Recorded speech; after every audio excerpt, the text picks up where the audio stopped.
Hello and welcome to the Grumpy Old Man Podcast. I don't profess to know everything, nor do I think my ideas are the only right ideas. I'm sure there's plenty I don't know and haven't yet thought about. I'm here to learn too, so please share your thoughts and observations.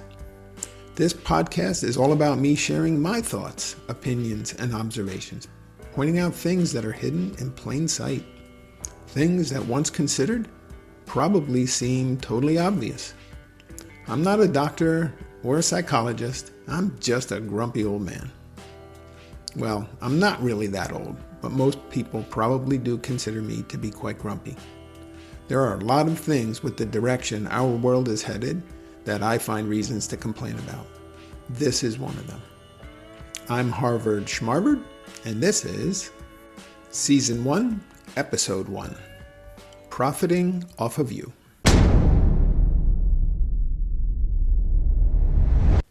There's a vast array of products that are useful and needed. Food items that your body requires to stay healthy and provide the energy you need to live. Fruits, vegetables, bread, eggs, dairy, just to highlight a few.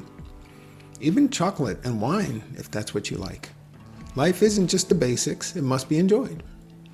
Clothing to stay warm and to present the appearance you desire. Most games and sporting goods. Household items. The list goes on and on. The manufacturers of these products do an excellent job of providing the things we need at an affordable price point. They balance their need to employ workers and generate a fair profit with our need for a standard of living that supplies necessities as well as comfort and enjoyment. Back to food items. When you consider that a field is plowed in Arizona or Southern California and lettuce is planted, fertilized, irrigated, harvested, washed, and shipped all over the USA, a process that takes expensive modern equipment and lots of fuel. There are labor costs along the way too. Then that lettuce arrives at a grocery chain's warehouse.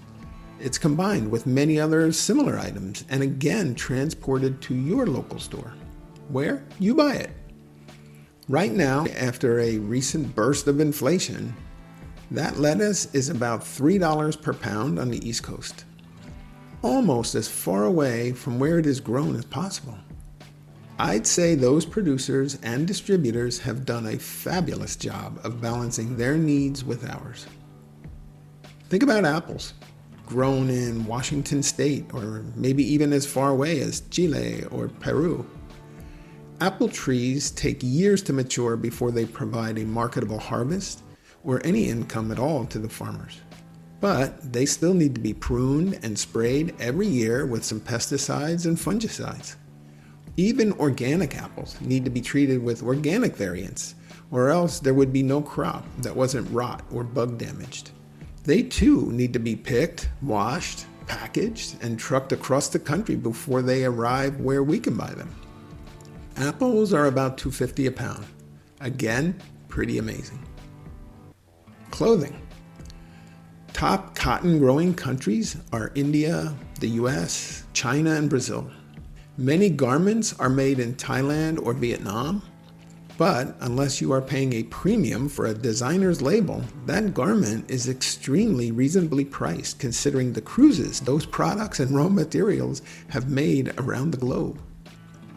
Many household and personal items are made in China, shipped halfway around the world to US markets and sold cheaply. Yes, much of that is cheaply made as well and will break or never really work in the first place. That is a topic for another episode.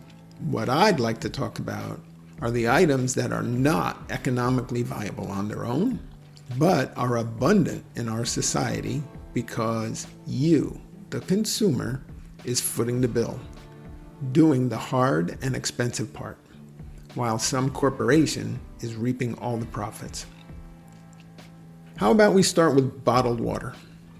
Granted, there are some places with water supplies that are so awful that you cannot drink it.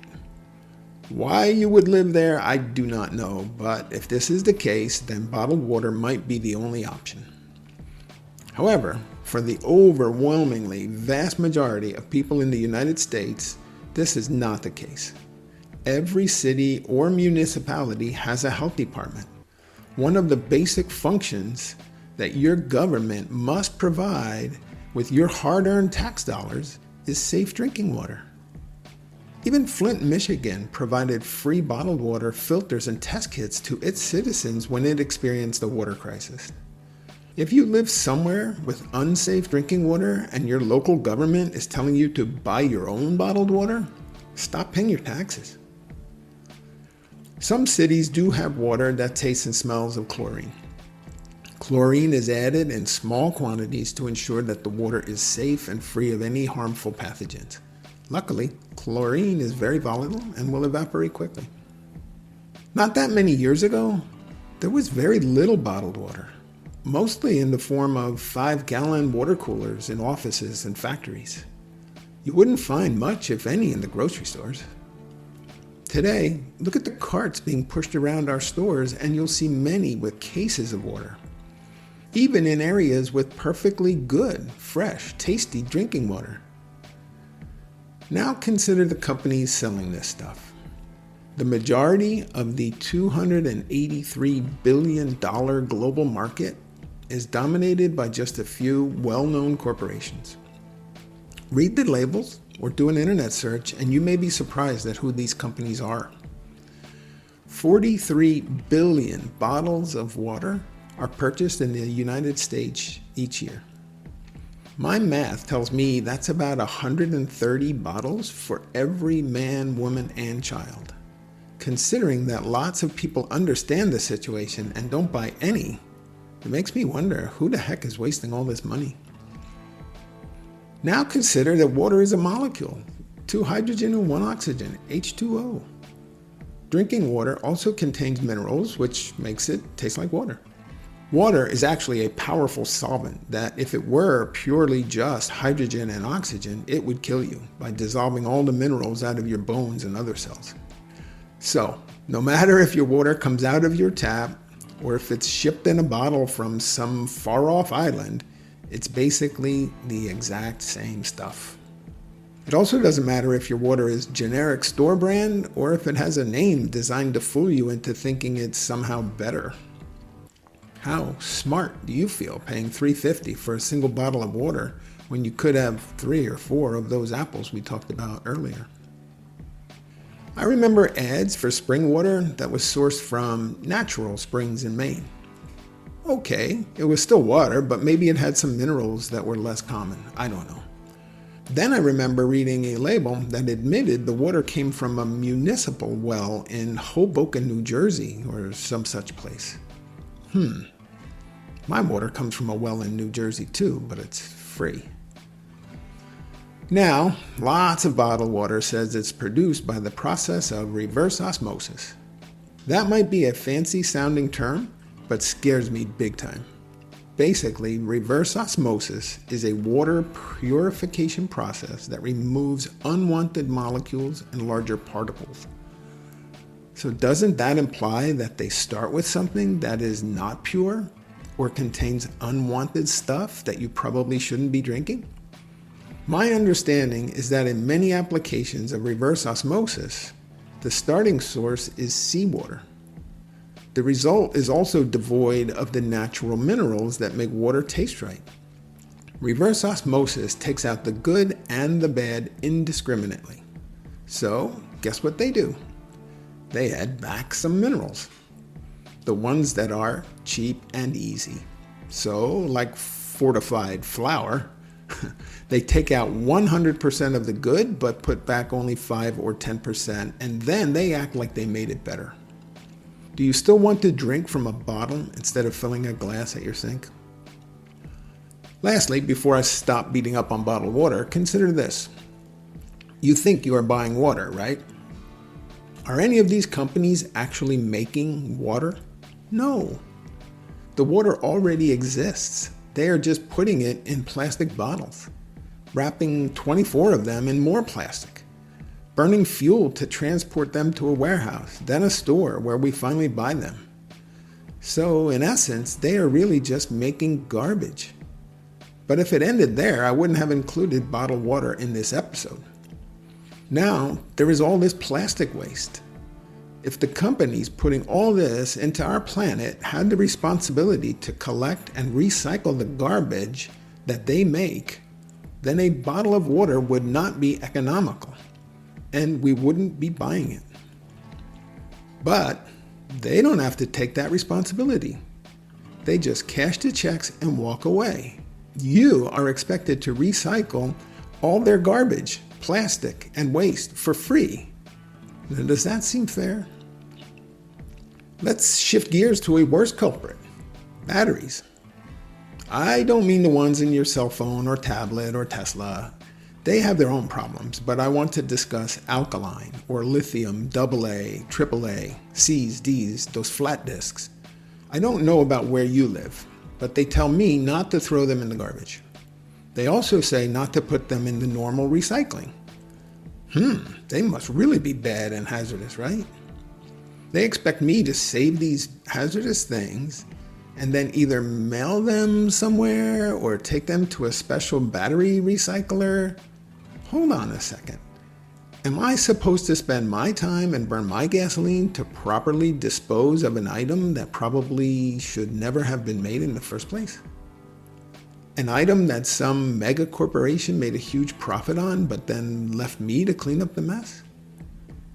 Imagine if the responsibility of the manufacturer or seller of these didn't end with you assuming the burden of cleanup, but that if they are going to profit from putting this into the environment, then they remain accountable for the proper disposal, reuse, and recycle.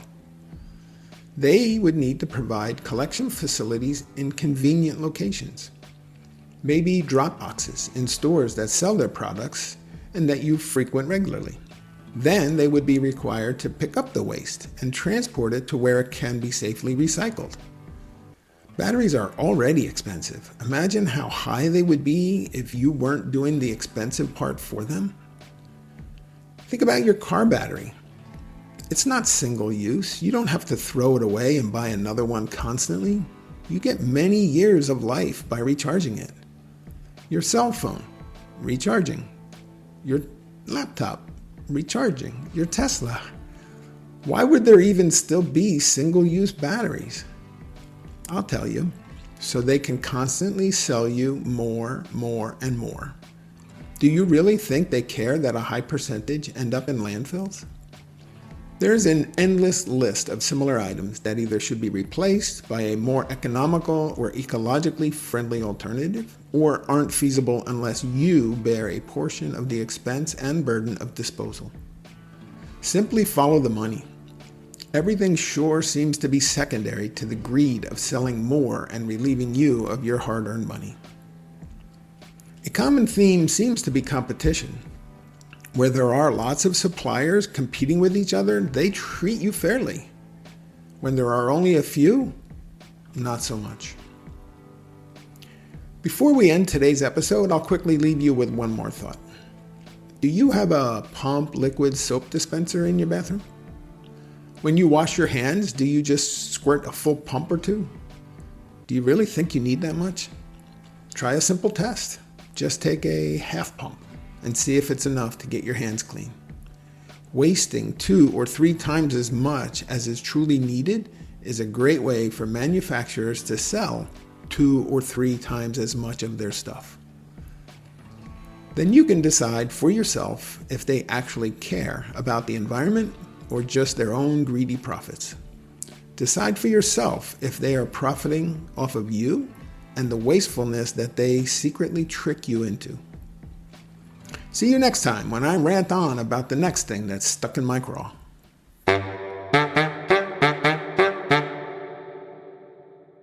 After listening to my own first episode, I felt that a little clarification might be in order.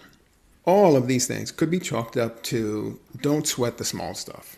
You might be saying to yourself, does this guy really care if I spend a couple dollars on a bottle of water or if I waste a little soap? No, I don't. But just know that the entire internet economy is counting on the exact same thing. You waste a little, and so do a couple 100 million others, and the producer makes a fortune, and the planet suffers. An app in the App Store only costs 99 cents and you just buy it, along with a couple million others, and it doesn't even work. You may only be wasting $1 or $2, but if you do that 100 times a month, it adds up without you even noticing. Remember, the point is to think for yourself and do what you want, not just follow the pack and do what you're told or tricked into. Certainly not to do what I say. Buy water if you want. It's your prerogative. Throw batteries in the trash. It's your choice. Do as you want. Just be informed.